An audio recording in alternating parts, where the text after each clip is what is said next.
A exposição hoje vai ser como normalmente é da APRES, é uma coisa bem, uma situação bastante dinâmica, a gente faz uma troca de ideias entre os membros que vão debater um tema.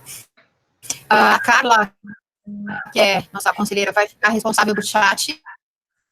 Então, a gente pede que as perguntas sejam colocadas no chat, direcionando para quem, tá? Para um ou para todos os debatedores. E a Carla vai, então, colocando as perguntas, tá? Nós vamos tentar fazer o debate bem dentro de, no máximo, 1 hora, para permitir justamente uma meia hora aí de discussão dos assuntos, tá bom? E fiquem à vontade. Então, a gente vai começar hoje. Nós vamos falar justamente do gerenciamento das situações, das relações de trabalho através dos instrumentos coletivos.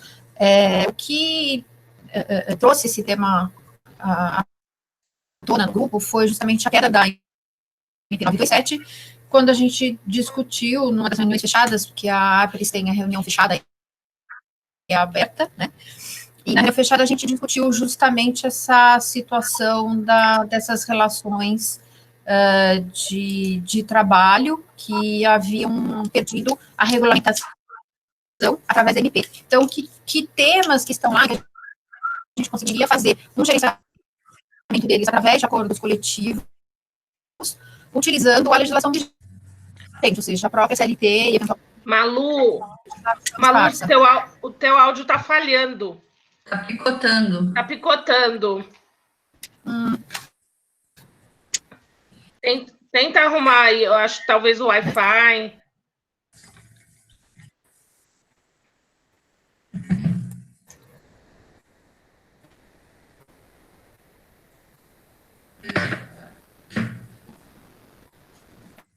Tô no fio.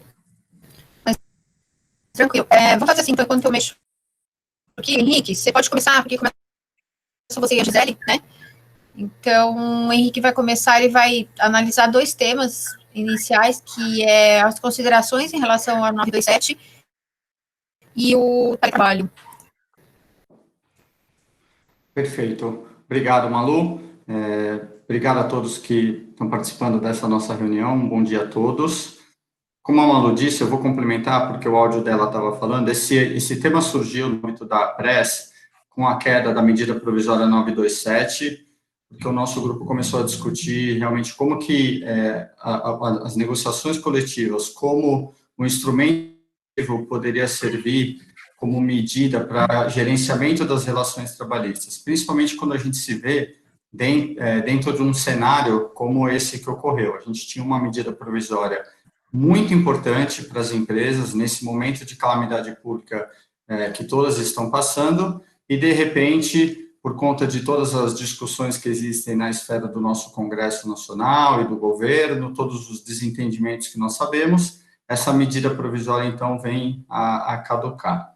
A medida provisória é a 927, ela foi publicada no dia 22 de março, é a primeira medida provisória publicada pelo governo para enfrentamento desse estado de calamidade pública. Nas nossas reuniões prévias, discutindo esse tema, em preparo para o evento de hoje, a gente estava recapitulando tudo que se passou nesses intensos últimos meses. Então, a gente, puxando aqui na memória, lá para o dia 15, 17 de março, todas as empresas correndo, colocando todo mundo em home office, ninguém mais pode ir para o escritório, a gente tem que ter o afastamento social, mesmo sem ter previsão alguma, todo mundo foi colocado para trabalhar em casa, o governo agiu rápido e publicou essa medida provisória, que tinha lá um dos primeiros pontos, é um ponto que vai ser debatido aqui, a questão, por exemplo, do teletrabalho. Então, foi essa primeira medida provisória. Desde o início ela foi controversa, ela continha lá no seu artigo 18 a previsão de suspensão dos contratos de trabalho, que o próprio presidente desmentiu no mesmo dia, no dia seguinte publicou medida provisória revogando, então já começou conturbada no seu início. E se tratando de medida provisória, a gente está falando, bem rapidamente, instrumento legislativo tem vigência de 120 dias, se não for convertida em lei pelo Congresso Nacional, ela então vai caducar. Foi o que aconteceu, caducou no dia 19 de julho, último. Uma vez que a medida provisória caduca, o que a Constituição Federal prevê é que o Congresso Nacional, dentro do prazo de 60 dias, tem a opção de editar um decreto legislativo regulando os efeitos jurídicos dessa medida provisória enquanto ela foi vigente. Então, isso é o que está previsto ali no próprio no parágrafo 3º do artigo 62 da Constituição Federal. São basicamente três efeitos jurídicos que podem ser determinados pelo Congresso. Ele pode falar que tem a perda da eficácia de todos os efeitos dessa medida provisória, que nós entendemos que seria algo muito improvável, inclusive por conta até de diferimento de FGTS, que está previsto na medida provisória 927, relações jurídicas que já estão aperfeiçoadas e que teriam que ser revistas. Ele pode colocar que existe uma ultratividade dos efeitos, o que seria até uma medida interessante, ou ele pode fixar uma data específica, ele pode fixar, inclusive, por artigos.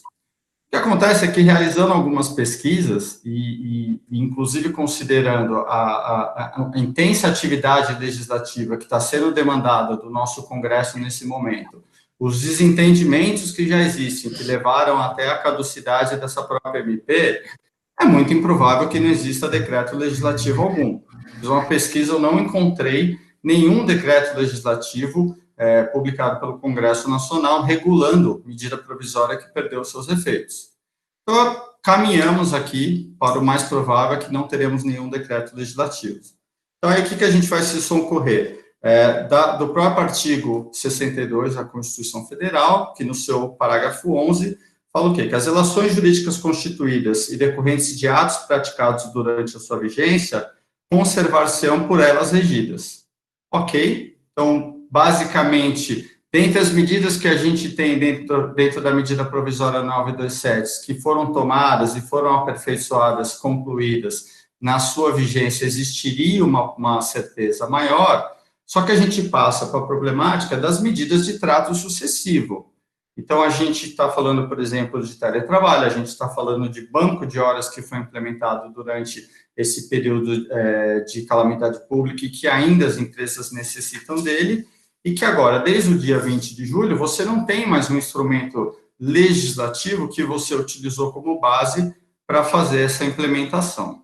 Dentro desse cenário, é o que nós nos propomos hoje, desse vácuo legislativo da 927 e também de alguns outros, de entender um pouquinho, debater um pouquinho, bater um papo sobre como um instrumento coletivo pode nos auxiliar no gerenciamento dessas relações. Primeiro ponto que a gente vai abordar, e eu vou já abordar esse ponto com vocês, é a questão do teletrabalho. No artigo 4º da medida provisória 927, continha a previsão do teletrabalho, de novo, lá para o dia 15, 17 de março, todas as empresas colocam todos os empregados, de repente, do dia para a noite, em regime de teletrabalho, a gente não observa o que está na CLT, os prazos, a documentação, não faz nada. E, de fato, o artigo 4º da medida provisória 927 permitia que você fizesse a troca, a substituição, a alternância do regime presencial para o regime de trabalho remoto, sem qualquer tipo de prévio aviso. Precisava só avisar ali o empregado com 48 horas de antecedência por qualquer e-mail. E não existia também a necessidade de assinar qualquer documento, então as empresas estavam isentas disso. Muito embora, se a gente for verificar o próprio artigo 4º, ele falava no seu parágrafo 3º que as disposições relacionadas à aquisição de equipamentos, reembolsos de despesas, essas sim deveriam constar de um instrumento escrito que deveria ser firmado em até 30 dias do início desse teletrabalho.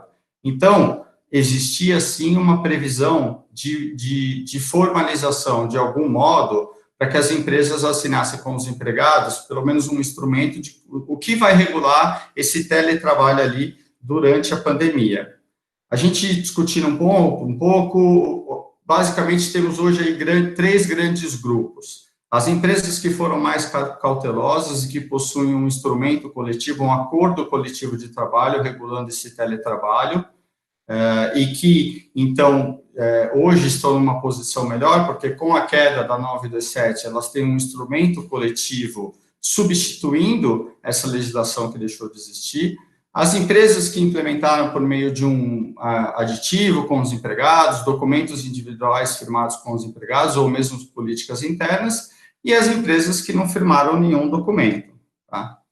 A grande dificuldade que nós temos hoje é você dar a continuidade, e até a gente tem que analisar a interpretação que vai vir do judiciário em relação a esse teletrabalho. Uma coisa que nós debatemos é o seguinte, você tem o teletrabalho quando você tem um momento grande de incerteza, imposto pela necessidade por um vírus totalmente desconhecido, uma situação totalmente inusitada para todos, ali em março, abril, mesmo em maio, com a vigência da 927, e a gente tem um momento atual, que nós temos a liberação da retomada das atividades, mas o que tem se visto na prática é que as empresas não adotam, a grande maioria das empresas ainda não retomaram as atividades, e muitas delas estão falando que não vão retomar as atividades no ano de 2020. Então, a gente tem que verificar que são momentos separados, na medida em que hoje você pode dizer que esse teletrabalho, que não consta, a medida provisória 927 não está mais vigente, ele pode ser encarado como uma opção da empresa. E se é uma opção da empresa, por que ele não é o teletrabalho, então, regido pela CLT? Então, deveria a empresa buscar a previsão que existe na CLT, firmar o termo aditivo com o empregado, regular todas as previsões, para que ela, então, esteja coberta. Agora, diante de toda essa situação, o que nos parece mais razoável, existe um outro ponto controverso que eu quero trazer, antes da gente fechar esse ponto, que é a questão dos aprendizes e a questão dos estagiários. A questão dos aprendizes, existe inclusive um ponto que nós estávamos debatendo, que é uma dificuldade com as entidades formadoras que não querem prorrogar os cursos e disponibilizam determinadas trilhas. A Malu estava passando para a gente e falou, olha, a trilha está disponibilizada, o curso está aí, e aí você está dissociado em relação à atividade prática, que tem que ser remota, que tem que ser em regime de teletrabalho, e a formação do aprendiz, e você começa a ter questionamentos até em relação à aprendizagem. E os próprios estagiários, que se toda a empresa não vai retornar às atividades presenciais, os estagiários também não podem. Então, dentro desse cenário, o que nos parece mais razoável é justamente a negociação coletiva, para que você, eventualmente, cubra uma situação que, eventualmente, não foi regulada durante a 927, como a questão do reembolso de despesas.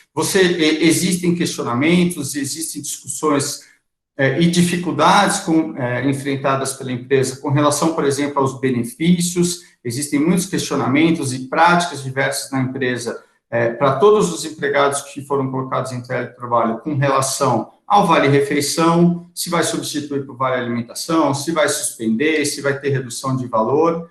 Então, e agora, sem a 927, como que eu faço para manter esse sistema? É a negociação coletiva que nos parece o melhor caminho, é o gerenciamento dessa relação de trabalho hoje, num regime de trabalho remoto, em decorrência de um estado de calamidade pública, num vácuo legislativo, porque o governo deixou caducar a medida provisória 927, que o instrumento coletivo é o que vai trazer maior segurança jurídica para as empresas. A questão do controle de jornada de trabalho nesse período. Quando você tem um home office em que você planeja... Um instantinho. Quando você tem um home office que você planeja, você tem tempo, você estabelece isso.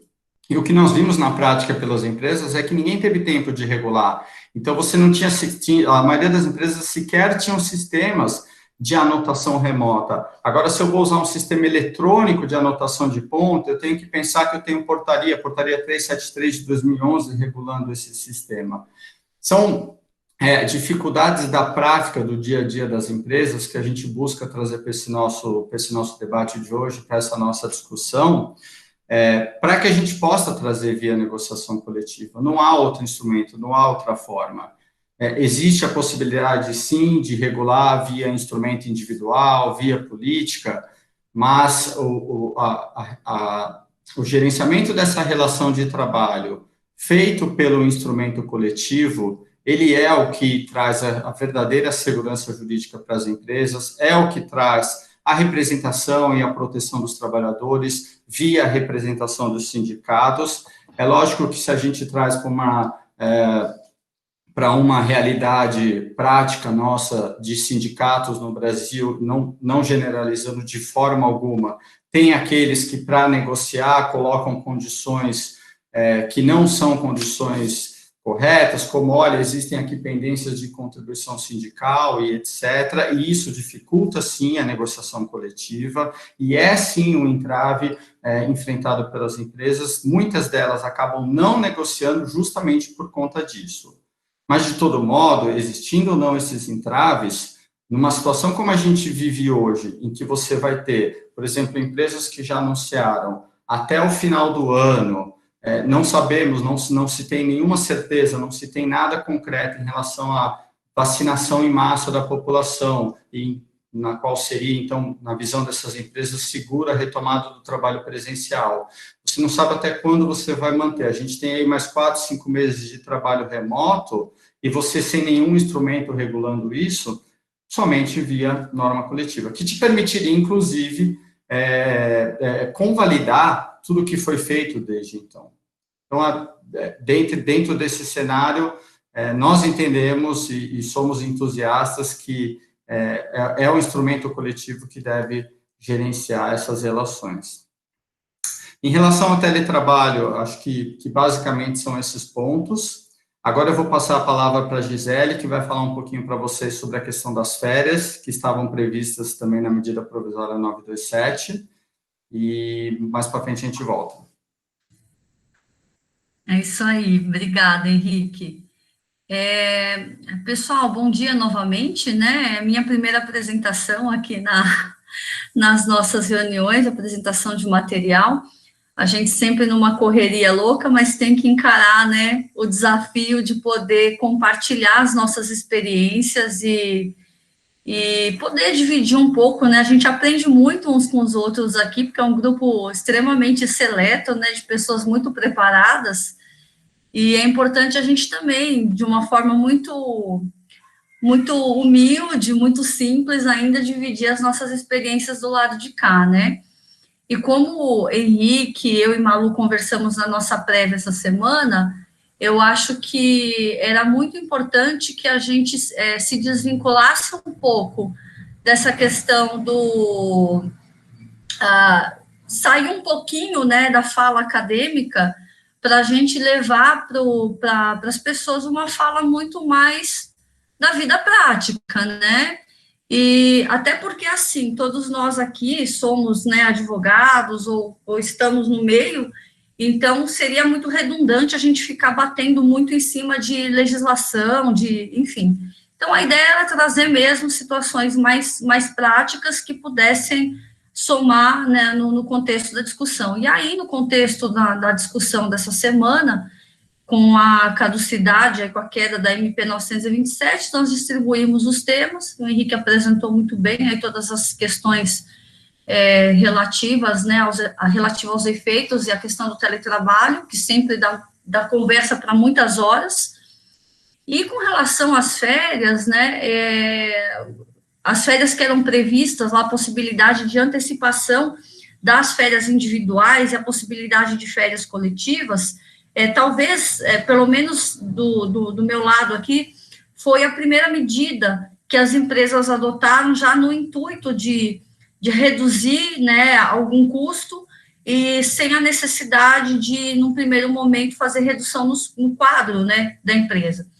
Então, nesse sentido, alguns clientes optaram, sim, pelas férias coletivas, né, de alguns setores, mas boa parte nós atuamos com a antecipação das férias individuais, e até para comentar uma experiência que eu tive, nós, na época, nós tivemos o seguinte entendimento, de colocar em férias, então, as pessoas todas que estavam que já tinham cumprido o período aquisitivo, e aquelas que ainda não tivessem cumprido o período aquisitivo, nós colocaríamos em férias aquelas que tivessem o maior número de avos cumpridos do período aquisitivo, e não demos as férias de 30 dias para essas pessoas. Nós fizemos umas férias proporcional aos dias, aos meses, fizemos uma conta, né, um cálculo, para que a gente pudesse fazer umas férias que fosse proporcional ao período aquisitivo do colaborador. Nesse sentido, é importante dizer que ainda que a MP tivesse permitido, né, todas essas situações, todas essas possibilidades, nós formalizamos tudo, né, foi tudo formalizado, tudo por escrito, inclusive a regra, né, de proporção dos dias de férias, e essa regra de proporção dos dias de férias também teve uma seguinte cuidado, né, imaginando que num futuro mais próximo, algumas dessas pessoas pudessem ser desligadas, essas pessoas não faltaria saldo para um eventual desconto em rescisão, né? Então, porque algumas pessoas eram até novas de empresa, não tinham ainda completado o primeiro ano na empresa, então nós também tivemos que nos preocupar com essa situação, com essa condição de, eventualmente, dar 30 dias de férias para um colaborador novo de empresa, e se sobreviesse a necessidade de um desligamento, eventualmente não haver saldo, né, para esse desconto, e aí a empresa, aquilo que parecia bom, que parecia uma benesse, né, econômica, financeira no momento, pudesse reverter num prejuízo num curto prazo de tempo. Então, nesse sentido, a respeito das férias, a questão que eu coloco, né, como de extrema importância sempre, e até independente do acordo coletivo, é que tudo seja formalizado por escrito com o empregado, nas minúcias e nos detalhes do que está sendo feito, né? Ainda que naquele momento não houvesse a necessidade de estabelecer o acordo coletivo, você gera provas, né, dos procedimentos internos que a empresa está adotando, da ciência do empregado a respeito dessas regras. Então, particularmente, né, a frente de gestão preventiva de risco nas empresas, eu tomo cuidado, eu tenho orientado as pessoas a tomarem o cuidado de documentarem tudo aquilo que é alterado ao longo do contrato, né? Às vezes é uma mínima situação, mas é muito importante que a gente tenha histórico, porque é muito fácil a gente lembrar de tudo que acontece hoje, daqui 2, 3, 6 meses, né? Complicado é nós lembrarmos disso lá na frente, daqui 2, 3 anos, quando sobrevém, eventualmente, uma ação trabalhista. Então, acho que é importante compartilhar essa questão do cuidado com relação à formalização, né, de tudo isso. E aí, diante dessa situação em que a gente não tem o suporte mais da medida provisória 927, para as empresas que ainda, né, estão vendo na antecipação de férias algo que possa ser relevante para o enfrentamento dessa situação, até que o cenário de ares, né, de retorno, de volta, não à normalidade, mas que as coisas comecem a caminhar novamente. Hoje, então, o que nós temos a colocar é que a negociação coletiva também, ainda que na vida prática nas empresas a gente já se utilizasse desse recurso de antecipação de férias em alguns casos, é muito importante que dentro desse cenário, diante de todas as mudanças, né, das alterações do contrato de trabalho que estão ocorrendo, é muito mais seguro que se busque, né, soluções como essa dentro da negociação coletiva, por exemplo, né, estabelecendo a possibilidade que essa antecipação de férias aconteça para pessoas que não têm o período aquisitivo completo, eventualmente até a possibilidade de antecipação de período aquisitivo que não tenha começado, É claro que resguardados todos os cuidados com relação até ao empregador também, o eventual prejuízo, mas talvez trabalhando com o sindicato hipóteses de algumas benesses também pelo lado do empregado, para que ele também não tenha o desconto integral, enfim, alguma situação que possa ser uma contrapartida para o trabalhador, que naquele momento é expressivo para a empresa, mas que no futuro não tenha um abatimento, que não tenha um prejuízo muito considerável para o trabalhador, né? Então, são situações que são possíveis de serem trabalhadas em negociação coletiva, bem como a questão da manutenção desse prazo de 48 horas. Hoje, esse prazo das férias individuais é de 30 dias, então, talvez a possibilidade, né, demonstrada a dificuldade financeira de fato, para que esteja previsto quais os procedimentos e comprovantes que devem ser apresentados para que a empresa possa, eventualmente, fazer esses comunicados ainda dentro desse prazo de 48 horas, ou um prazo mais curto que 30 dias. Né? 48 horas a MP assim dispôs, era uma questão de, realmente, de um cenário que se colocava diante, né, das empresas naquele momento, mas nada impedindo que, pela via da negociação sindical, se estabeleça prazos diferentes, né, de 30 dias para as férias individuais, ou diferente de 15 dias para as férias coletivas, dando uma maior mobilidade, uma maior flexibilidade para a empresa de decidir. Até porque, pelo menos no meu caso, eu trabalho para o setor de serviços. E o setor de serviços foi pego de surpresa na pandemia com a seguinte situação. Por exemplo, o cliente faturava nota de 10 em 10 dias por o meu cliente, que é um prestador. De repente, ele falou, vou pagar vocês agora daqui 60 dias. Entendem? Como a empresa, às vezes, ela nem tinha o intuito, né, de se mobilizar com essa situação, mas ela efetivamente teve que adotar medidas assim de forma muito rápida nesse sentido, porque ela se viu sem um aporte financeiro do qual ela contava ali 3 vezes por mês, porque houve uma mudança unilateral da noite para o dia por parte do tomador de serviços. Daí a importância e a necessidade de que essas situações estejam bem amarradas na negociação coletiva, dando mobilidade para a empresa poder estabelecer, comunicar suas férias num prazo inferior aos 30 dias, até porque não incorreria em nenhum ilícito desde que as questões estivessem bem negociadas, amarradas. Com relação à questão do pagamento do terço, né, constitucional, conjuntamente ao pagamento da gratificação natalina, há um entendimento de que, como essas ações com relação às férias foram adotadas na vigência da MP, que não haveria que se falar em nenhum prejuízo para a empresa que assim decidiu naquele momento, né? Até porque naquele momento isso era permitido e se falava aí de uma situação de pagamento a posteriori. Particularmente, eu não vejo nenhum problema com relação a essa questão, em especial quando a empresa adotou os cuidados de formalizar, de comunicar, de amarrar toda essa situação com o trabalhador mediante um documento escrito. A questão que se coloca hoje é se ainda há essa possibilidade de você falar num pagamento do terço ou das férias num período diferenciado.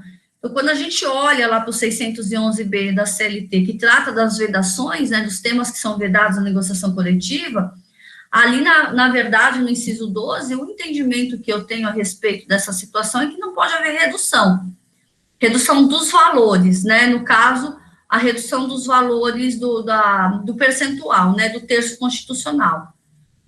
No entanto, eu vislumbro ainda uma possibilidade de, mediante a negociação coletiva, se estabelecer prazos distintos. Novamente, né, talvez não precisa ser na gratificação natalina, porque como já tem o 13º para pagar, talvez a folha também para o empregador ainda fique pesada. Mas ainda vejo como possibilidade que as partes estabeleçam, né, que o terço constitucional ele seja pago num momento diferente daquele que a gente pagaria habitualmente quando estivesse colocando os trabalhadores de férias, tá? Então, assim, há um universo, né, de situações que podem ser negociadas nesse sentido com relação a prazos, e, em especial, lembrando que tudo aquilo que é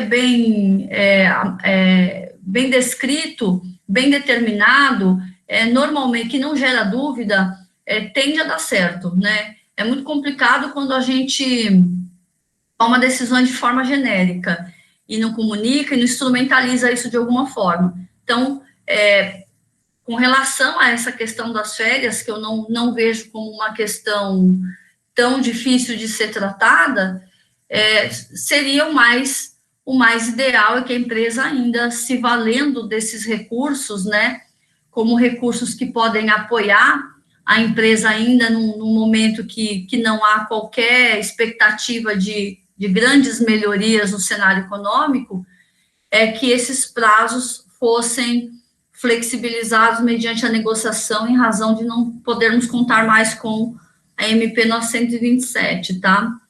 Então, com relação às férias, era o que eu tinha colocado. Eu vi que tem alguma pergunta aqui. Carla, eu posso seguir com a pergunta aqui, com a resposta? Pode sim, Gisele. Aqui, você entende que as negociações coletivas que levaram em consideração a MP 927, você acha que elas perderam a validade juntamente com o término da vigência da MP, ou os acordos coletivos, neste sentido, têm mantido as suas cláusulas? Pois veja bem, o acordo coletivo, ele tem uma vigência determinada. Normalmente, essa vigência, em tempos normais, ela obedece à database da categoria. Essa database, hoje em dia, é um pouco móvel, em função do fim da ultratividade da norma coletiva. Eu mesmo tenho acompanhado essa mobilidade em algumas regiões, mas eu entendo que não. Talvez um aditivo, né, a esse acordo coletivo, apenas para deixar claro que em que pese a caducidade da MP, que essas regras continuam válidas até dentro daquele prazo de vigência estipulado, talvez fosse o mais seguro a ser feito. Mas eu entendo que a negociação coletiva, ela prevalece sobre a legislação, e o acordo prevalece ainda mais, porque hoje ele prevalece inclusive sobre convenção coletiva. Então, ainda que a MP tenha perdido a vigência, isso se transformou num instrumento entre as partes, né? E como instrumento coletivo de negociação entre as partes, eu entendo que não, eu entendo que ela permanece vigente agora. Se pender alguma dúvida e alguma insegurança com relação a isso, eu aditaria.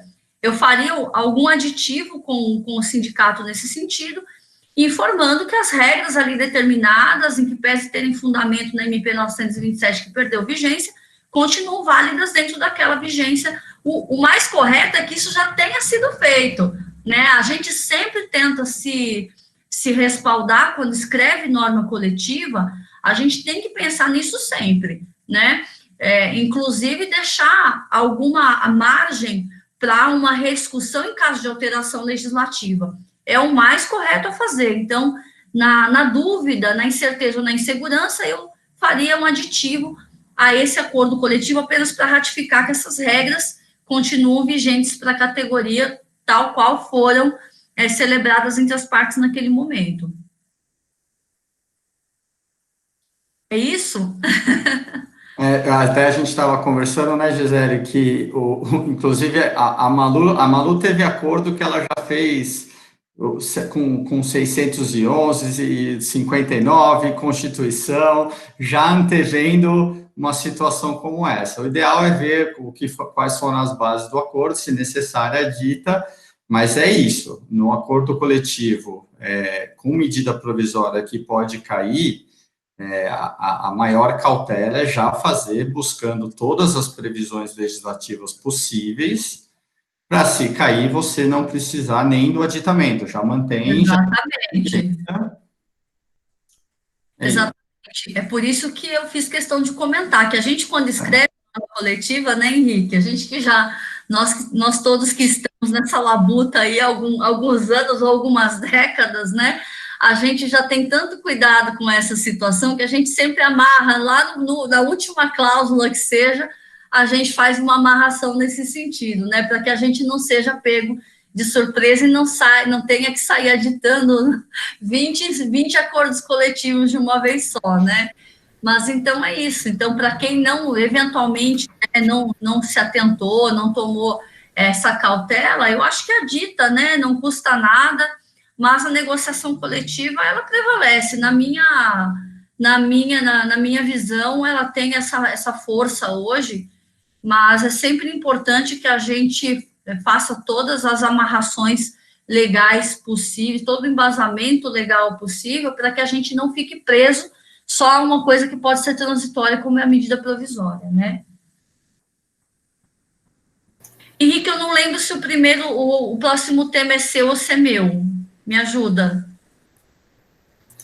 Não, é meu. Ok. Ótimo. Então, só pegando o gancho disso que a Gi falou, né, e o Henrique também, dessa questão da validade do instrumento coletivo, é um dos temas que eu sempre me peguei muito em relação aos requisitos formais, né, é até um tema que eu acho que a gente vai desenvolver mais profundamente na APRES, até para um próximo evento, considerando até toda essa situação que está tendo aí dos motoqueiros, né, porque data máxima vênia, o enquadramento sindical tem que ser respeitado, inclusive nos pedidos de audiência de conciliação. Aceitar um pedido de conciliação de uma central sindical que não tem personalidade sindical e de um sindicato que não representa os trabalhadores que estão em movimento, para quem tem um pouquinho de uma veia civilista, um pouco mais legalista, levanta os cabelos, né? E eu acho que abre uma brecha para eu poder discutir até a constitucionalidade da própria audiência, né? Da própria aceitação da audiência, porque isso permitiria, do ponto de vista legal, que eu pudesse, então, passar a escolher o sindicato que me representa, mesmo que ele não fosse o do quadro do 577, né? Então, Metalúrgicos ia ganhar com isso, né, Li? E um monte de gente ia eleger vocês. Mas, enfim, isso a gente vai discutir no próximo tema. Em relação à validade com a queda da MP, é o que o Henrique falou, eu tomei esse cuidado, sim, em todos os acordos que eu fiz. Eu não baseei só na MP. MP é uma coisa que a gente nunca sabe o que vai acontecer, né? Uma caixinha de surpresas. Então, todos os temas, seja de redução, seja de banco de horas, eu relacionei à CLT, né, ao que ela estabelece nesses temas, embasando os acordos nesses artigos, para justamente não depender de fazer um aditamento, porque a gente viu alguns acordos, inclusive convenções coletivas, em que a redação, ela faz a base legal na MP. Isso é um risco, né? Porque se eu estou fazendo um acordo coletivo com base numa lei e a lei cai, a rigor, do ponto de vista jurídico, o acordo corre o risco de cair também. Então, daí a necessidade do aditamento. E então eu acho que é muito importante que sempre que se faça a redação do acordo, mesmo para os negociadores, né, tomar essa consciência de verificar se não é você que faz a redação, se é um jurídico, olha, tem que basear em todas as hipóteses legais e tudo para a coisa não perder a validade, né, porque realmente o negociado vale sobre o legislado. E isso foi o que eu fiz com o banco de horas emergencial. Então, para os acordos coletivos de banco de hora emergencial da 927, que tinha aquele prazo diferido, né, de compensação, como o artigo 611-A, né, no inciso 2, ele diz que o negociado vale sobre o legislado no assunto banco de horas anual, então eu entendo que eu posso, devido, claro, a uma justificativa de uma força maior, então por isso que o acordo também eu baseei no 501, né, da CLT, Então, baseei no 501, no decreto de calamidade pública, na MP e no 611A, inciso 2. Porque aí eu amarro tudo, estabeleço, olha, eu estou numa situação de força maior, no estado de calamidade pública estabelecido, e o 611A, inciso 2, me permite que o meu negociado valha sobre o legislado no assunto banco de horas anual. Então, eu entendo que esse prazo anual, ele pode ser diferido desde que eu tenha uma justificativa. Então, eu entendo que para os bancos de horas, com a regra da MP, mais baseado numa justificativa do 611A, do estado de calamidade pública, ele continua com validade. Né? Diferente dos individuais, que perdem a validade com a queda da MP, e aí a gente fica com aquela discussão de ato jurídico perfeito, direito adquirido, que, ok, o saldo de março a 19 de julho, eu posso fazer a compensação 18 meses depois, mas o que começar a vir dali para frente, não mais. Eu teria que me valer ou analisar se existe uma convenção coletiva, se existe algum acordo coletivo, se não existe nada disso, partir para um banco de horas individual, mas aí de 180 dias em cima do 59, parágrafo 5º, né? Então, eu acho que o importante para a gente que lida nessa área sindical é um estudo do direito civil e do direito contratual, nesse sentido, né? Fazer uma estruturação do acordo, não só baseado na regra que está vigente, mas ter essa visão mais global de todas as bases legais que eu posso estudar, que possa dar validade para aquele acordo, independentemente do que acontecer. Sem esquecer, claro, todos os requisitos formais, de quórum, de votação, de assembleia, enfim, sem o que o acordo realmente não tem validade, como se viu aí com alguns acordos sofrendo ações judiciais de declaração de nulidade, né? Então, em relação ao banco de horas, eu entendo que se ele foi feito dessa maneira, ele tem validade, né? E tem, inclusive, validade mesmo sobre eventual convenção coletiva vigente com cláusula diferente, por causa do 620, né?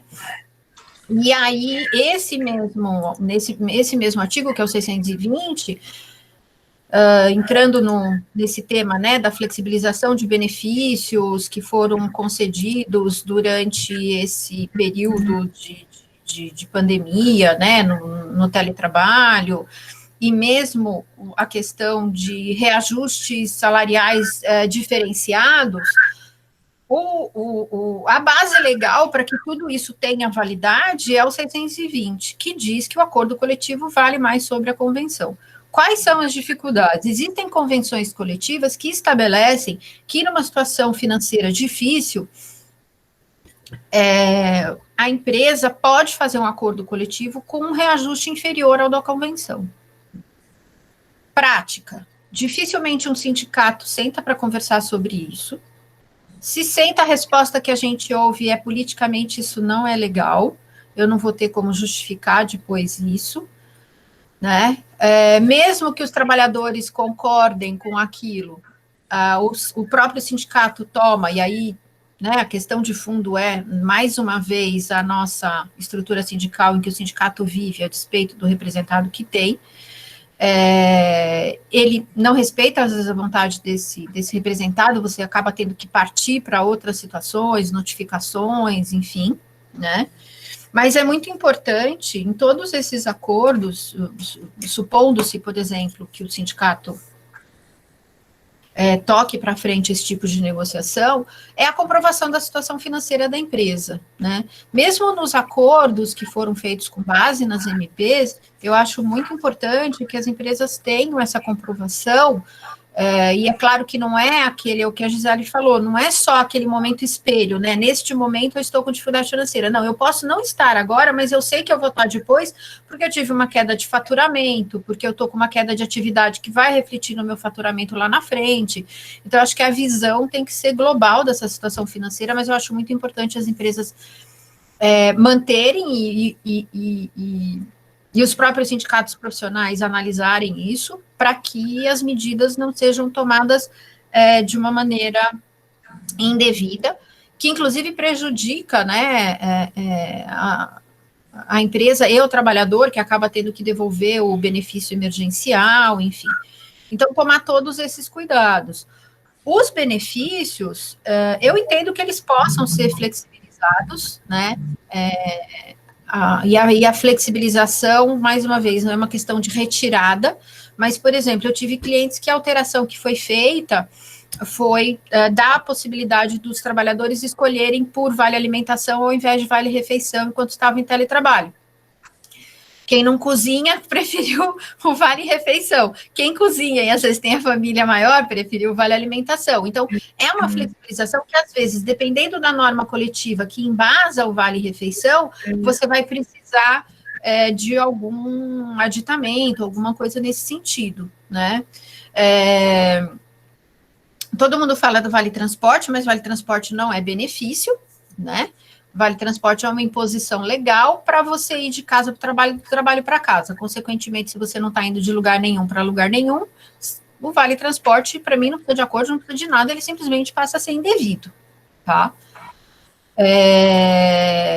Então, assim, a lei diz, mantidos todos os benefícios, então, os questionamentos que às vezes a gente ouve assim, mas o vale transporte, tá? Só lembrando, o vale transporte não é benefício, então não está nem na MP que estava ali, né, mesmo da suspensão, da redução, enfim, principalmente quando tiver em teletrabalho. Em relação à redução, a redução é só de jornada e salário, e normalmente todos os benefícios vão ser mantidos mesmo, né? Então, mas nada impede que, eventualmente, até para adequar mais a essa situação do teletrabalho, alguns benefícios possam ser flexibilizados, ou seja, alterados, né, com essa possibilidade de manejo. E no teletrabalho, agora caindo a MP, eu acho importante, primeiro, uma coisa que a gente estava realmente discutindo é o que pode voltar e não volta porque a empresa não quer voltar, né? O que não pode voltar totalmente, que tem aqueles percentuais, né, definidos pela prefeitura, pelo governo de cada estado, e aí você vai ter que analisar em cada situação. Então, a quantidade de pessoas que eu vou ter que deixar em casa, a quantidade de pessoas que eu posso já voltar para um trabalho presencial. Caindo a MP, que estabelecia praticamente um teletrabalho imposto, né, por um poder discricionário da empresa, isso, quando você começa a ter essa flexibilização da possibilidade de voltar para o presencial, esse tema tem que ser olhado com cuidado. A CLT estabelece que o teletrabalho, ele é para ser colocado para quem trabalhava presencial, é um acordo. Então, o empregado pode não concordar em se manter em teletrabalho, né, porque não tem condições, seja lá o que for. Então, um acordo coletivo nesse sentido, principalmente nesse período até dezembro, que a gente está com essa dificuldade de saber quem que pode voltar todo mês, os escritórios podem todos voltar porque não tem atendimento, não tem contato com o público, mas será que realmente se não tem contato do público pode voltar 100% ou deveria realmente respeitar aqueles percentuais? Você tem essas dúvidas. Isso tudo pode ser manejado através de um acordo coletivo e, inclusive, condições desse teletrabalho, né? E condições, eventualmente, até pós-pandemia, de como que ele vai acontecer. Um dos acordos que eu estou fazendo de teletrabalho, hoje, é para aprendizes, porque com a queda da MP, o teletrabalho não é mais permitido expressamente para aprendizes, né? E existe essa necessidade de você ter formação teórica e prática concomitante, a não ser que o plano de aprendizagem já previsse no curso registrado na Juventude Web que essa formação seria descompassada, né? Senão ele tem que ser concomitante. Se eu tenho uma formação teórica, eu tenho que ter prática ao mesmo tempo. O que eu fiz nesses casos quando a gente suspendeu? Foi feito um acordo coletivo estabelecendo a suspensão dos aprendizes, com as entidades, um acordo estabelecendo, e no acordo com o aprendiz, que o período de suspensão não contaria no contrato por prazo determinado, e a retomada pelo tempo total faltante do contrato de aprendizagem, em conjunto com a instituição, tá?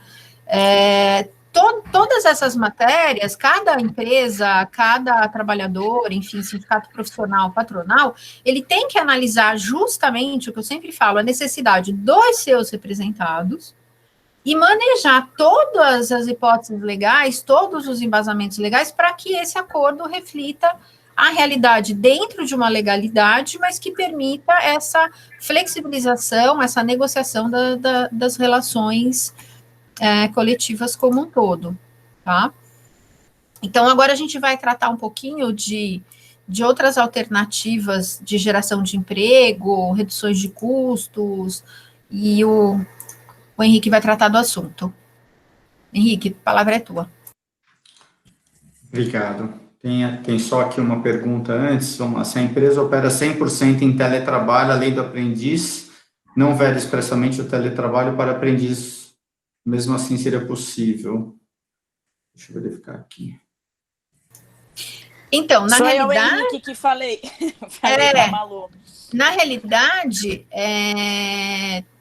quando a empresa está encerrando o estabelecimento físico, a CLT, e o empregado foi contratado por um presencial, então a escolha dele de estar não é dele de estar no teletrabalho, está sendo uma situação imposta porque a empresa acabou com o estabelecimento.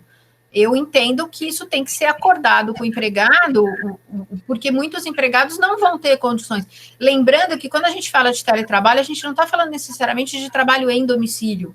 O teletrabalho é qualquer trabalho afastado do estabelecimento da empresa. Já existem movimentos mundiais de trabalhadores, principalmente pessoal de área de TI, que é o chamado Anywhere Work, ou seja, eu vou negociar com o meu empregador, não que ele vai me dar uma cadeira, virou lenda, né? Eu falo que tem umas lendas do RH, enfim, cadeira agora é a próxima lenda do RH, não serve para nada sozinha. Mas, por exemplo, eu prefiro uma ajuda de custo para usar um cowork. Eu prefiro uma ajuda de custo para ter uma internet bem mais potente e poder trabalhar da praia. Eu vou para a Tailândia e quero trabalhar de lá. Então, é isso que a gente tem que pensar, essas realidades. Agora, se eu contratei um empregado para trabalhar presencial e eu fecho a minha empresa e digo, você vai para casa, ele diz, eu não tenho condições, eu não tenho espaço, eu não tenho nada. A rigor, você deveria rescindir esse contrato e pagar todas as indenizações. Ou fazer um acordo coletivo estabelecendo e, em vista de não existir mais o estabelecimento, como é que isso vai acontecer, que tipos de estruturas a empresa vai fornecer para que esse trabalho possa ser feito, né? Eventualmente até, por exemplo, a empresa tendo um cowork assinado por eles. Então, encerrando a contagem, né? Tá todo mundo perguntando, eu posso cumprir a cota da aprendizagem de teletrabalho? Por lei, não tem nada estabelecendo isso, tá? O contrato de aprendiz, ele não é um contrato por prazo determinado, puro e simples, ele é um contrato complexo, porque ele tem condições sem as quais ele se caracteriza. Eu consigo dar uma formação prática em teletrabalho? Eu consigo supervisionar a atividade dele? Eu consigo dar um feedback, sei lá, semanal, diário, dependendo da atividade? Ele consegue desenvolver atividade em teletrabalho? E isso tudo, eu entendo, vai ter que ser objeto de um acordo coletivo, porque a lei não trata disso, entendeu? Então, é esse cuidado. O contrato, a cota não deixa de existir simplesmente porque a empresa está, né, todo mundo em teletrabalho, todo mundo em trabalho à distância, nem a cota de pessoas com deficiência, nem a cota de aprendizagem, ela não vai sumir, ela vai continuar. Você vai ter que encontrar formas de cumprir, mas especialmente a aprendizagem tem que ser desenhado a política de como a aprendizagem vai se desenvolver na empresa. Então, por exemplo, nesse acordo que a gente está fazendo, a gente está estabelecendo no acordo, deixando bastante claro, olha, é possível, vai acontecer assim, vai ter uma fiscalização assim, vai ter um acompanhamento assim, ele vai ter o canal aqui, eu vou poder fazer um feedback aqui, porque senão você pode gerar uma situação de fraude e aí cair em multas, enfim, em todos essas outras situações. Tudo bem? Não sei se eu respondi tudo, mas enfim. Henrique, a palavra é tua. Legal. E tem um outro aspecto também, que é o pós-pandemia, que é essa nova realidade, a descoberta do home office pelas empresas. Já era uma prática talvez até que possa ser classificada como tímida pelas empresas, e que muitas descobriram, e eu vou falar pela experiência do meu escritório, no sentido de que, olha, mesmo após tudo isso acabar, e a gente reza para que acabe o quanto antes, a gente vai ficar com um home office em 2 dias da semana, em 1 dia da semana pelo menos, porque, de fato, funcionou, porque o pessoal demonstrou que é possível manter o índice de produtividade, e aí você não está dentro do teletrabalho, do 75A da CLT, você está dentro de um outro regime, você tem questão de anotação de jornada, você tem questão de... você vai ter a questão do próprio vale transporte, que não é benefício, mas você tem a questão dos benefícios que você pode alterar e buscar justamente esse equilíbrio, esse novo regime. Você escolhe. As empresas agora estão estabelecendo sistemas, eu tenho um cliente em que o empregado ele faz um check-in dentro do sistema da empresa se ele quer ir presencial. Então, para que ele possa, e por conta das medidas de distanciamento, não tem mais nenhum espaço físico, e ele, então, para que ele possa ir até o local de trabalho, ele tem que fazer esse check-in. É isso. Não é o teletrabalho, ele não está preponderantemente em home office, ele também não está trabalhando todos os dias na empresa, ele vai fazer isso de uma forma voluntária, ele vai fazer em dias físicos, são grandes possibilidades para a gente trazer aí para a negociação coletiva. Seguindo aqui um pouco adiante no nosso programa, que a gente pensou, a gente está no momento que permanecem as dificuldades para as empresas, e muitas delas, dentro dessas dificuldades, as alternativas, as medidas que existem e as medidas que foram criadas pelo governo, elas estão se esgotando, a 927 caiu, as suspensões de contrato de trabalho e redução de jornada e salário, para quem iniciou em abril, termina agora no final do mês, em agosto, e muitas delas ainda têm dificuldade de caixa. Então, uma das alternativas que existe, e é lógico que a gente está falando aqui, a questão do reajuste salarial, que a Malu comentou, o reajuste salarial zero, reajuste salarial menor do que da convenção coletiva de trabalho, mas a gente também tem que dar uma olhada na parte dos benefícios. E a ideia, logicamente, que não dá para chegar em nenhum sindicato, porque não vai ser frutífera uma negociação coletiva, de retirar a princípio, mas de suspender a aplicação de determinados princípios durante determinado período.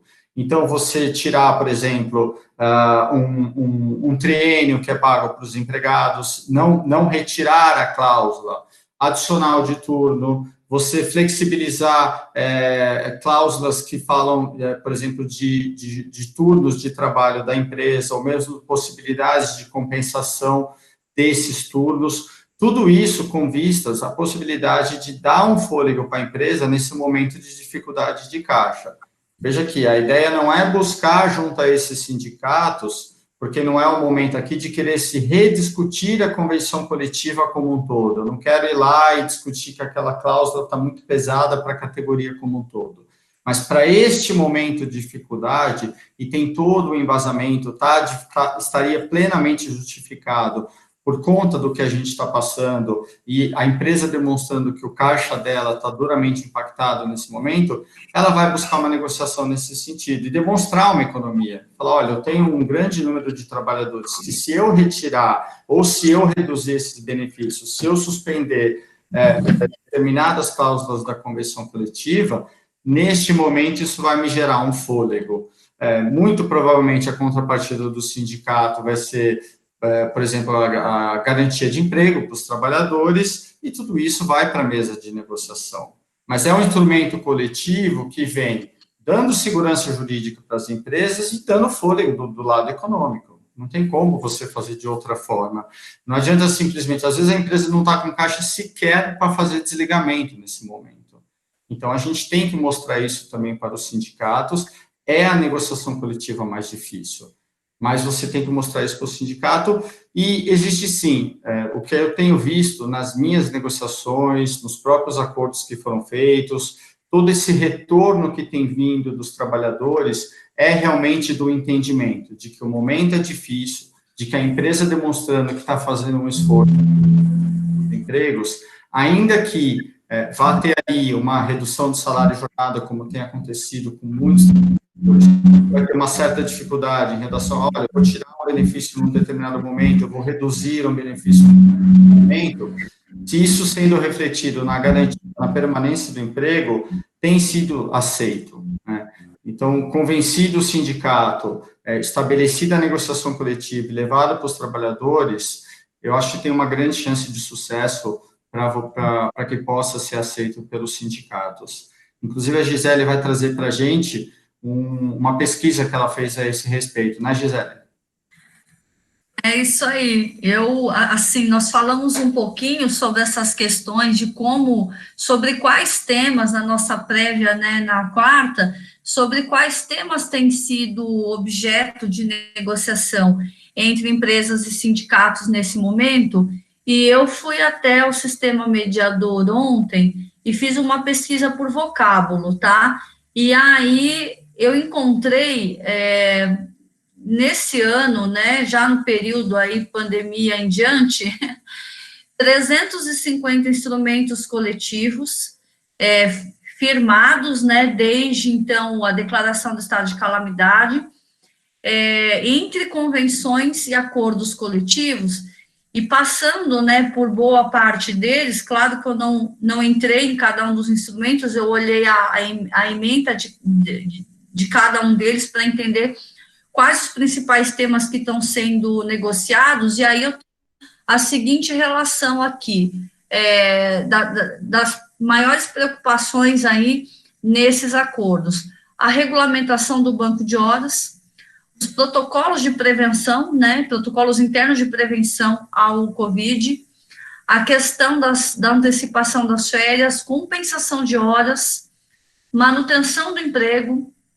suspensão de contrato e redução de salário, licenças remuneradas, né, interessante que até a licença remunerada ela se tornou objeto de discussão nesses acordos, possibilidade do parcelamento da rescisão, tá, que a MP não previu nada em relação à rescisão, né, mas algumas entidades e empresas têm feito acordos nesse sentido. A suspensão do recolhimento do fundo de garantia, ajuda compensatória mensal nos casos da suspensão do contrato, home office, atraso nas negociações e os demais ajustes decorrentes, né, desse atraso das negociações nesse ano. E encontrei até cláusula antes aí da legislação mais recente a respeito da consideração, da configuração de fraude de recontratação de pessoas demitidas durante a pandemia. Então, assim, essa busca, né, ela trouxe aí 350, né, instrumentos coletivos, dentre esses principais temas, os temas mais recorrentes, pelo que eu observei, foram esses, tá? O que eu particularmente gostaria de compartilhar com vocês? Sabemos, né, que cada sindicato é de uma forma, tem uma particularidade diferente, às vezes é mais fácil negociar, tem mais espaço para um bate-papo, para uma conversa mais razoável com alguns do que com outros, e aí isso depende um pouco de categoria, depende um pouco do viés da central sindical, tem uma série de direcionamentos, né, que a gente observa. Particularmente, eu atuo bastante para o setor de transporte, e eu não tenho encontrado grandes dificuldades em negociar reajuste zero esse ano. Das negociações que eu já fiz esse ano, 80% delas eu já fechei sem reajuste.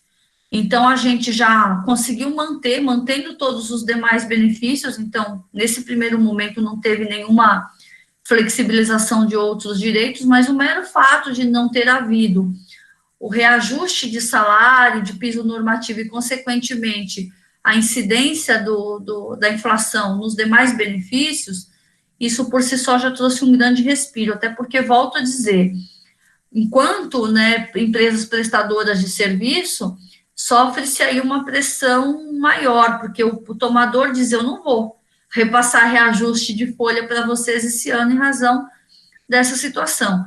Então, coube, né, a nós buscar essa ausência de reajuste esse ano, com as entidades sindicais, de novo, né, demonstrando toda a situação que está se vivenciando.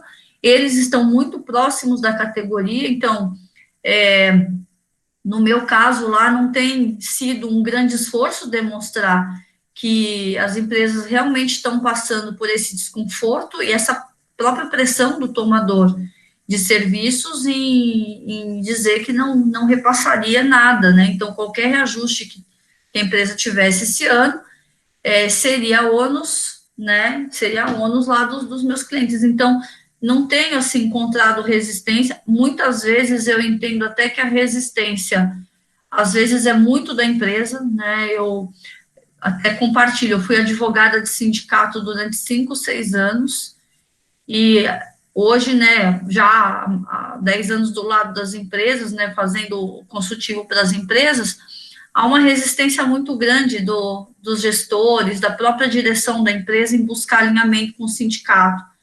Então, o que a gente sempre diz nós estamos num momento em que o sindicato já passou, né, daquele momento da luta muito mais ostensiva com as empresas. Hoje em dia, tudo evoluiu, os diálogos são muito mais comuns hoje, né, o entendimento é muito mais viável hoje em dia.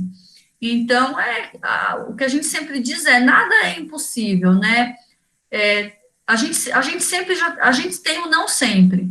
Então, eu acho que quando você busca, né, a entidade sindical com bastante empatia e respeito, e colocando as cartas na mesa de uma forma muito transparente a respeito das necessidades, eu tenho tido experiências de que o resultado pode ser muito bom.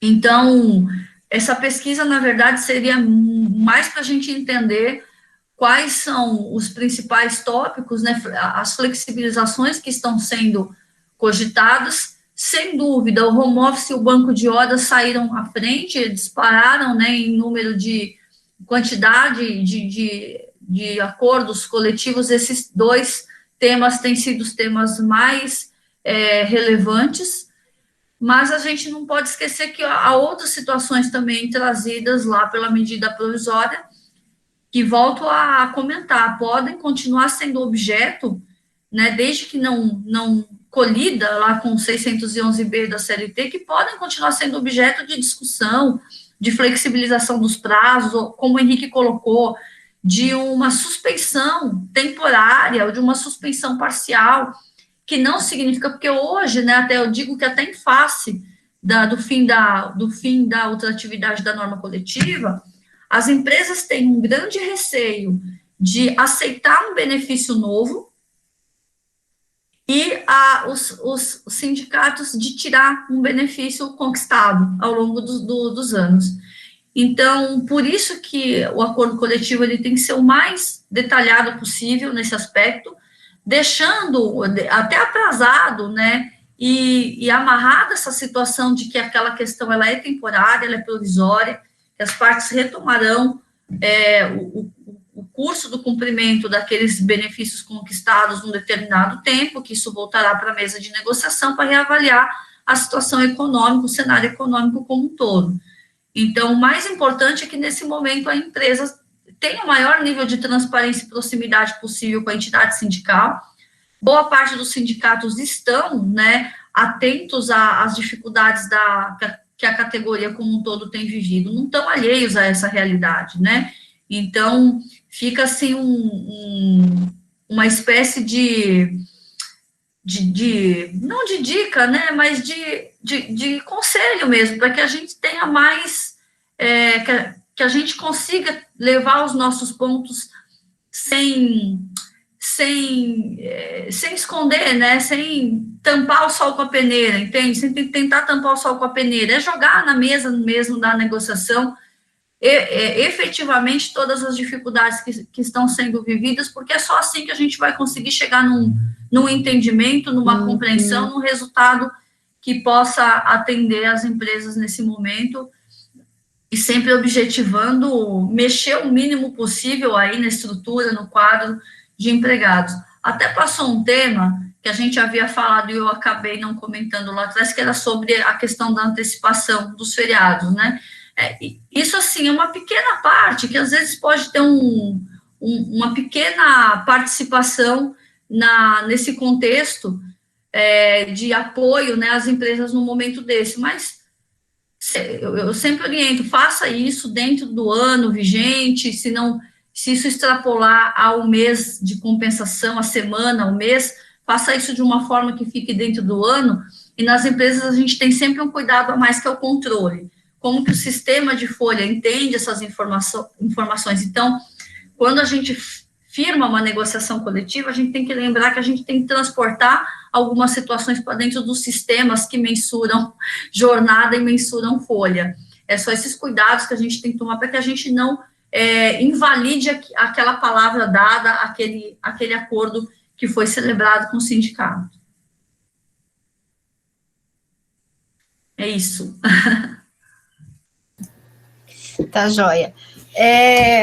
Alguém quer colocar alguma coisa antes da gente dar uma seguida aqui? Pode colocar no chat ou pode falar aqui, só habilitar o microfone.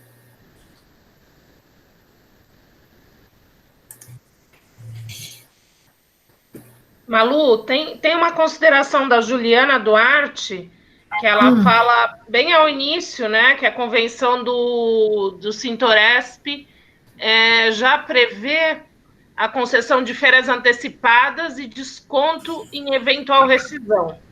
Então, não sei se a Gisele quer comentar alguma coisa, que foi a parte dela, né, das férias antecipadas. Carla, eu até li a pergunta aqui, mas eu acho é uma consideração, né? Não é uma pergunta. Ela, na verdade, o comentário que ela está fazendo ratifica exatamente tudo que a gente falou. A convenção, eu analisei aqui o link que a Juliana mandou, a convenção é baseada só na MP. Eu aditaria. Perfeito. É o que a gente falou, o embasamento legal. Quando eu faço uma convenção embasada numa lei que cai, né, enfim, apesar de que essa aqui, ela está baseada na MP 936, então, se os temas estiverem, o que tiver dentro da 936, no meu entendimento, fica mantido porque, a não ser que contraria alguma coisa da 14.020, né? Só que as férias, quando a gente entra a cláusula 5ª, ela estabelece que, de acordo com o artigo 8º da MP 927, o empregador poderá optar por efetuar o pagamento do adicional de terço de férias após a sua concessão, e pode antecipar. Então, ela está baseada na MP 927. Ela não baseou no 611, porque o 611B, ele diz que eu não posso mexer nos dias de férias, ou seja, eu não posso fazer um acordo dizendo assim, olha, as férias na CLT são de 30 dias, mas eu vou dar de 20. Mas eu entendo que eu posso flexibilizar, por exemplo, a lei permite um período de 14 dias no mínimo, e depois os outros com no mínimo 5 dias. Não, eu quero que seja no máximo 2 períodos de 15 dias. Não, se fizer o abono, não pode parcelar, enfim. Ou, não, eu vou fazer um parcelamento maior do que em 3 vezes, porque a minha realidade de trabalho permite isso. Eu entendo que isso é possível, tá? Como a convenção do Sintoresp, ela se baseia no 927 e não no 611, estabelecendo, olha, eu não estou mexendo nos 30 dias, mas eu estou flexibilizando esses 30 dias, eu entendo, sendo assim, extremamente legalista, claro, que a base legal é uma base legal que caiu. Então, eu tomaria um certo cuidado e analisaria essa situação com um cuidado um pouco mais profundo sobre isso, tá? Ótimo. As outras questões, a Malu já foi respondendo no chat. Então, a Juliana falou que eles fizeram um segundo aditivo que ratifica e não está baseado na 927, então aí é melhor. Aí fizeram o caminho mais seguro mesmo. Ok, podemos seguir então. Amirati. O Amirati tem uma manifestação que ele quer fazer. A APRE está fazendo sempre esses estudos sindicais, e o Amirati faz parte do grupo de estudos da Fiesp, e convidou a Luciana para conhecer o nosso trabalho, e quem sabe a gente começar até trocar figurinhas, trocar ideias. Amirati, pode falar. Então, primeiro sobre esse assunto que está acabando de ser discutido, eu só acrescentaria que, em relação ao acordo coletivo, evidentemente, eu brigaria muito pela aplicação do direito no tempo e no espaço. Para mim, é ato jurídico perfeito realizado na vigência de uma lei que permitia aquela realização e, portanto, iria em frente. No acordo individual, é outra história, aí acabou, não pode fazer, mas no coletivo eu brigaria muito. E foi até o que eu comentei ontem na Fiesp. E falando em Fiesp, eu tive o prazer de convidar a doutora Luciana Freire, que é a diretora jurídica, do direito jurídico estratégico, inclusive, da Fiesp, e eu vejo aqui o nome dela, ela nos deu este prestígio, está nos assistindo, e então eu dou a ela as boas-vindas, esperando que ela um dia faça parte do nosso time, e perguntando se ela se sente à vontade para comentar algo sobre um projeto de lei que está sendo, enfim, elaborado sobre a 905, a 927, são essas coisas que acabaram caducando e que, exatamente para não dar margem à insegurança jurídica, né? Então, se pudesse fazer um breve comentário sobre isso, acho que toda a nossa equipe aqui agradeceria hoje, doutora Luciana. Seja bem-vinda entre nós.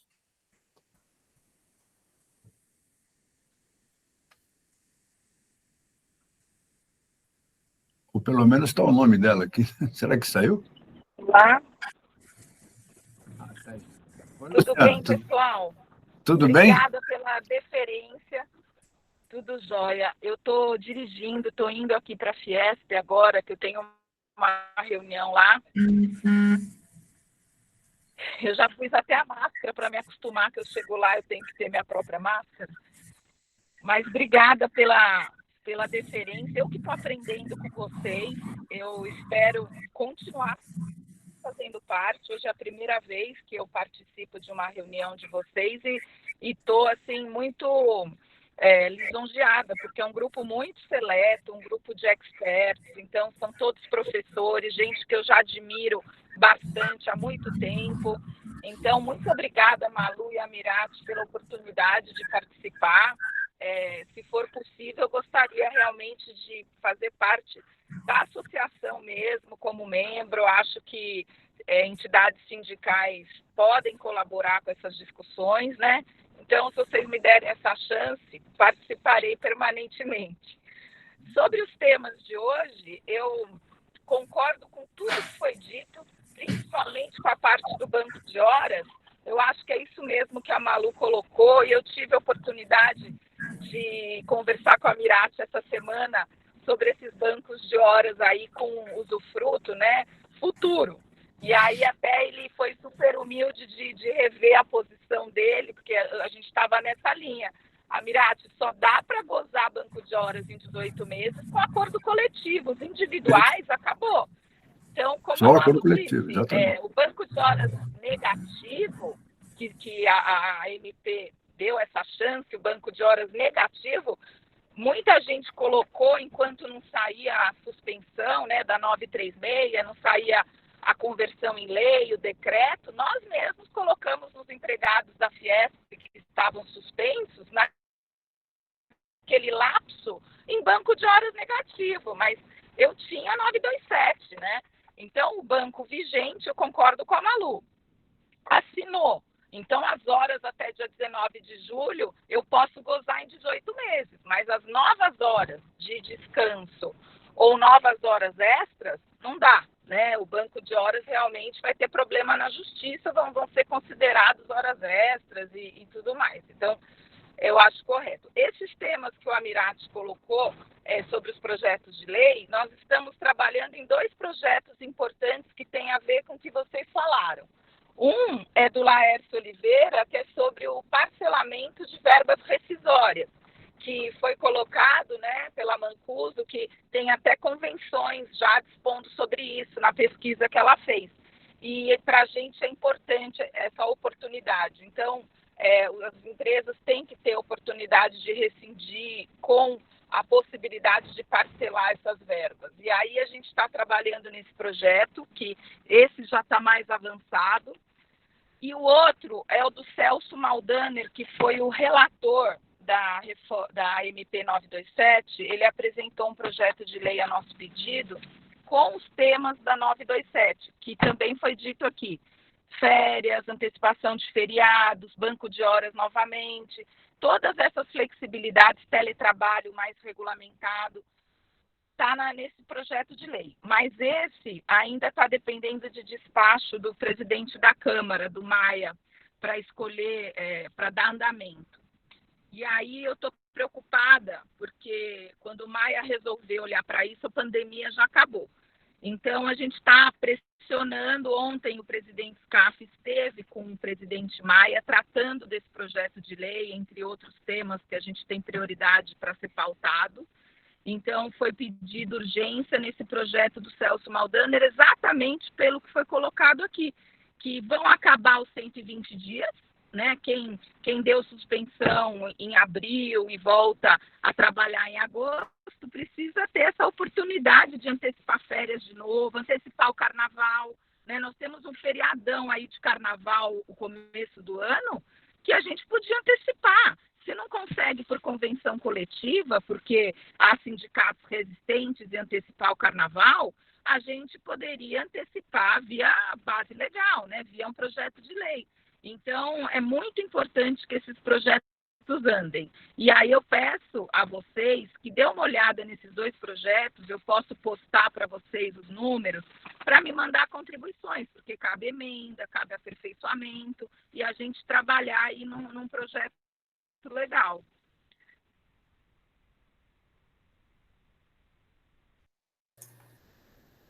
Oi, Luciana. Não, acho ótimo. Pode mandar para a gente, sim. Pode, eventualmente, mandar através do Amirati ou do meu WhatsApp que você tem. A gente... É isso que eu pedi ainda, que eu tenho direito de pedir. Claro que sim.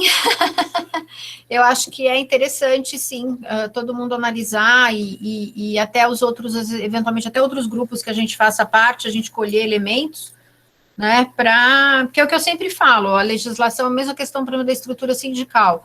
Não adianta o TRT querer colocar uma audiência de conciliação ilegal e inconstitucional, que isso não vai valer nada. Vamos mudar a lei não está se adequando à nossa realidade, vamos mudar a legislação, né, vamos brigar por isso. Tá por isso, né?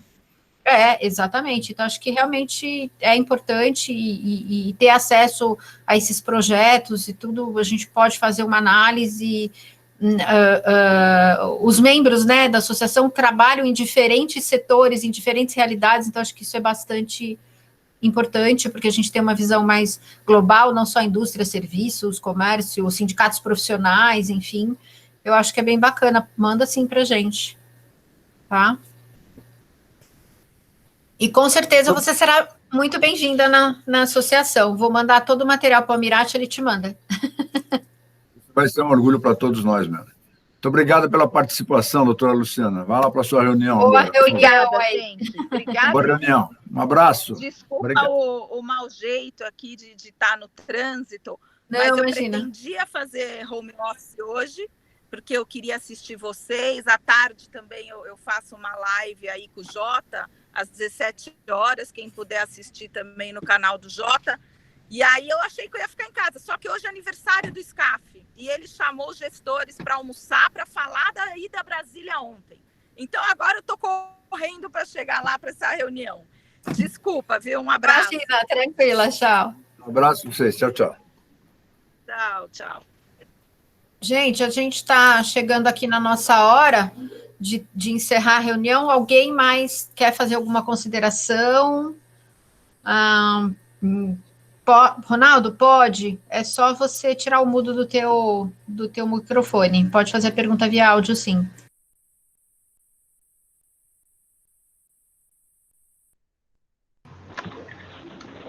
Sem dúvida nenhuma, doutora Malu.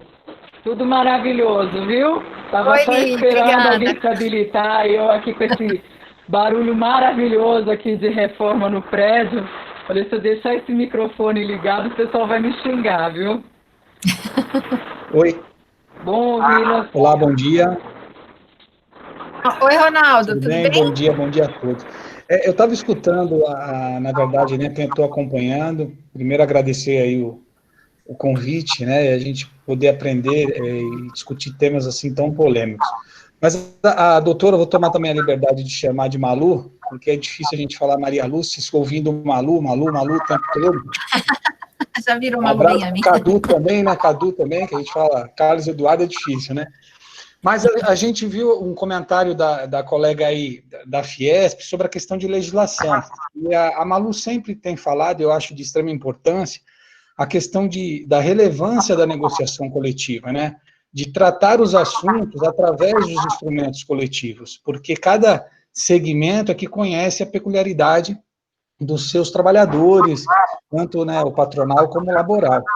E outro dia eu estava até discutindo, eu também represento uma entidade sindical laboral, e tenho prestado serviço aí para a empresa, né, tenho navegado aí nos dois universos. Eu acho que não existe lado, existe sim busca de solução, entendimento de momento. Então, assim, eu fico aqui me perguntando e queria colocar uma provocação, né, eu até estava falando com um dirigente sindical, do laboral, dessa situação, olha, a legislação, tem que buscar uma legislação. Eu falei, olha, eu acho que a gente tem que discutir, sentar com o patronal, sentar com a empresa e buscar o que é melhor de solução para o segmento, para o momento. Então, fica aqui a pergunta, e ele me falou exatamente isso, ele falou, pô, mas se a gente não fizer, o patronal faz, vai lá e entra uma legislação que acaba prejudicando a situação da representação laboral. Tudo bem que a gente vai ter o 611 aí, talvez para continuar discutindo em cima e podendo fazer um regramento que venha se sobrepor à legislação. Mas aí fica exatamente essa provocação, até onde que a gente consegue dizer para o laboral se debruçar mais dentro de uma negociação através de um instrumento coletivo, quando de repente a gente também tem, né, esses movimentos do lado patronal na busca de legislação. Então, é uma provocação, eu não sei, fica aberto para quem... Ronaldo, tá, vou aceitar a sua provocação. Então, tá bom, agradeço. Na realidade, eu acho que sempre que a gente conversa sobre essa questão de estrutura sindical, eu, sinceramente, acho que todo sindicato que briga por uma legislação está dando tiro no pé, porque ele está começando a ser desnecessário, né? A CLT já é um arcabouço legislativo feito por Getúlio Vargas, no sentido de compilar várias leis e criar a estrutura que criou para controlar o movimento sindical, para controlar o sindicato e realmente para torná-lo desnecessário. Se a gente analisar, um trabalhador sobrevive muito bem só com a CLT, não precisa de mais ninguém. Eu acho que é uma questão cultural, e é uma questão cultural que não é só dos sindicatos, é também uma reação dos sindicatos a uma questão cultural judicial e de Ministério Público. Porque, para mim, todo o problema, assim, eu estudo esse tema da estrutura sindical, a minha ideia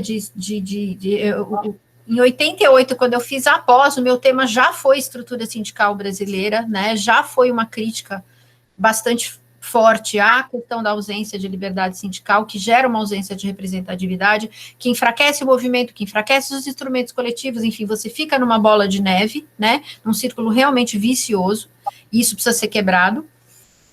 Então, quando eu tenho toda essa estrutura, eu tenho um judiciário e um Ministério Público que se sentem à vontade para anular acordos e instrumentos coletivos, ao Deus dará. Como marcar audiências com sindicato que não representa ninguém. Como marcar audiência com entidade que não é entidade sindical, que central sindical não é entidade sindical, não tem poder de negociação, não pode assinar esse instrumento coletivo, não pode nada na estrutura sindical, ela só tem o nome sindical, mas ela não é uma entidade sindical. Então, o que eu entendo é que o sindicato profissional, ele tem que hoje, e tanto o patronal como o profissional, eles estão perdendo uma janela de oportunidade com a reforma, estão fixados num único tema, que é conseguir contribuições obrigatórias, utilizando-se do judiciário, utilizando-se do Ministério Público do Trabalho, para conseguir ter essas contribuições obrigatórias, sem perceber que isso enfraquece cada vez mais o sindicato. Então, para você partir para uma negociação, o sindicato tem que aceitar negociar, ainda que num primeiro momento ele vai negociar de graça, porque ele tem que se fazer presente e mostrar para a base dele, ir na base e falar o que vocês querem, profissional ou profissional, colher o que se quer, fazer uma ata escrita do que se quer e partir para uma negociação. A partir do momento que eu me sinto representada, eu me sinto à vontade para pagar e sinto vontade de pagar, porque eu estou contribuindo comigo mesma. Eu estou pagando para mim, eu estou pagando em meu benefício, porque eu estou pagando uma contribuição para que um representante que realmente me representa, né? Quando a gente faz perguntas do porquê, não é que as pessoas não pagam porque ninguém paga nada que não seja obrigatório no Brasil. Muitas vezes eu já ouvi respostas do tipo, mas eu nem sei quem é meu sindicato. Mas o cara nunca falou comigo. Mas quando o cara falou, ele falou para mim, quando eu fui me queixar de um assédio moral, que ele almoçava com o meu diretor que estava me assediando. Então, são coisas que as entidades sindicais têm que parar, se autoanalisar e verificar por que essa situação está do jeito que está. Eu sempre digo, o instrumento coletivo é a melhor forma de regulação de condição de trabalho individual, inclusive. Mas para que ela seja verdadeira e tenha força, é preciso haver uma negociação de base, e não simplesmente um sindicato levantar bandeiras do tipo, não negocio isso, não negocio aquilo, não faço isso, não faço aquilo, ou convenções, como a gente vê, com CND sindical, com obrigação de sindicato patronal participar do acordo coletivo da empresa, desde que a empresa pague uma contribuição. Quer dizer, são todas saídas ao arrepio da lei e da Constituição que simplesmente enfraquecem o movimento sindical. Então, assim, a APRES nasceu justamente de uma vontade de estudo, de uma estrutura que se torne realmente representativa e livre, sem ideologias, de um lado ou de outro, ideologias do ponto de vista engessantes, né? Claro que você não faz nada sem ideologia, o fato de você acreditar numa liberdade sindical já é uma ideologia. Mas o que eu te falo, Ronaldo, é assim, saia à frente, seja pioneiro, faz um estudo de base, vê o que a base quer, cria uma pauta, leva para negociação, entendeu? Seja pioneiro no assunto. Eu entendi, Malu. Eu entendi, Malu. O que eu digo é assim, a gente vê uma busca tanto da entidade profissional como da própria, do patronal, em busca de legislação. Você vê trabalhos, meios, enfim, fazendo vários movimentos para que saia uma legislação para isso ou para aquilo, quando, na verdade, nós deveríamos estar criando a legislação através dos instrumentos coletivos, né? Então, eu acho que este é um grande questionamento que fica sempre no ar aí, né? E se você analisar a legislação que se busca, especialmente voltado, por exemplo, para interesses patronais, se você analisar, é tudo que você consegue fazer sem precisar do sindicato. Porque, principalmente depois de 2017, e quem faz negociação sabe disso, e, por exemplo, eu faço negociação para diferentes clientes de diferentes setores, e em muitos eu ouço a mesma resposta sempre, custa tanto por cento da folha para eu negociar, a taxa administrativa é tanto, você não tem CND, como é que eu negocio? Aí a empresa sozinha, porque sem a ajuda do patronal, inclusive, a empresa sozinha tem que se virar. E às vezes você tem convenções coletivas que são casadinhas. Você tem dissídios coletivos que são casadinhas, para prejudicar os associados, para prejudicar os representados. Então, ou o movimento sindical se repensa, ou vai ter cada vez mais legislação para ele ser desnecessário. Tá certo. É a realidade que eu vejo, infelizmente. Entendeu? Se querendo colocar tudo na lei para não precisar do sindicato, ou o sindicato querer colocar na lei que ele é obrigado a negociar. Negociação não pode ser obrigatório, né? Exatamente. Obrigado, Malu. Nada. Bom, gente, eu acho que a gente precisa estar na nossa hora, né, de encerrar. Boa fé, exatamente, Gabriela, boa fé. E estudo do direito civil contratual também, por favor. Vamos fazer a coisa dentro da lei, por favor. Né? Agente capaz, objeto lícito, forma prevista em lei. Tão bonitinho, né? O Código Civil, que é a origem de tudo, a base de tudo. Meu sangue, eu tenho uma parte civilista que fica arrepiada, fica com os cabelos em pé cada vez que eu vejo umas coisas nessa área. Mas direito civil, o pessoal esquece, é a mãe de todos os direitos. Até no direito penal você também utiliza para efeito de transação o Código Civil. Eu fico doida quando o advogado ignora o Código Civil. Falo, meu, que planeta você habita, né?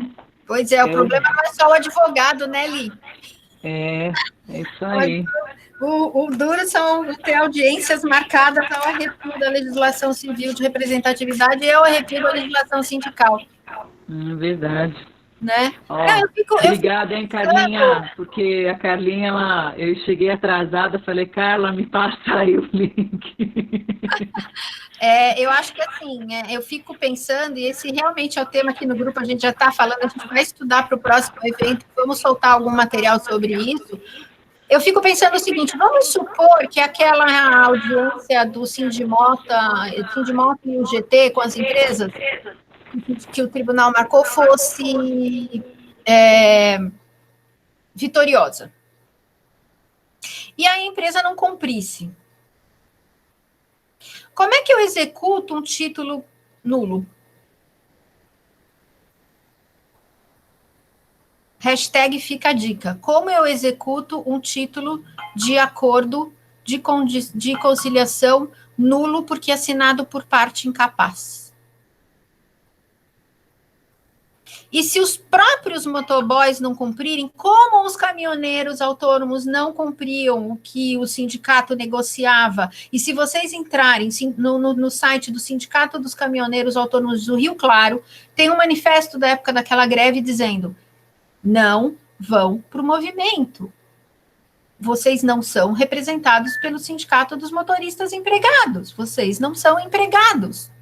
O que eles estão negociando não vale para vocês. Então, é um tema muito importante que mostra que a estrutura sindical da gente é falha, porque se eu tenho liberdade sindical, e outra, o Sindimoto que representasse motoqueiro, e os caras de bicicleta? Estão no acordo? Né? Então, assim, é essa necessidade, né? É esse tema, assim, que a gente vai, com certeza, começar a estudar agora e fazer um estudo e passar material, e provavelmente vai ser o tema da nossa reunião de setembro. Mas, assim, a APRE surgiu para isso. Quem gostar do tema é super bem-vindo, tá? Eu vou colocar agora aqui, encerrando, eu vou colocar o e-mail da APRES. Vocês mandem. Cadu, vê se eu estou escrevendo certo. contato.apres@gmail.com, tá? A gente tem a página no LinkedIn também, entrem em contato. Não, Malu. Não, Malu, eu vou corrigir o e-mail, não tem o ponto, não. Não tem o ponto. Então, peraí, contato@apres@gmail.com. Tá certo agora? Tá, direitinho. Então tá, esqueçam o primeiro, tá? Então, assim, entre em contato com a gente tem a página no LinkedIn também, Associação Paulista de Relações e Estudos Sindicais. Se colocar só APRES, não aparece só isso. E entre em contato com a gente manda todo o material, o estatuto, e a ideia é realmente cada vez mais a gente ter pessoas interessadas num estudo bastante profundo dessa área, que eu acho que é essencial para o desenvolvimento das relações de trabalho e do direito do trabalho, inclusive individual. Tá bom? Carlinha está colocando o Instagram aí também, para quem quiser. Essa reunião foi gravada, então a gente logo vai disponibilizar no canal também da APRES do YouTube para vocês, tá bom? Então é isso, gente. Eu vou encerrar aqui a gravação para terminar o evento oficialmente de hoje.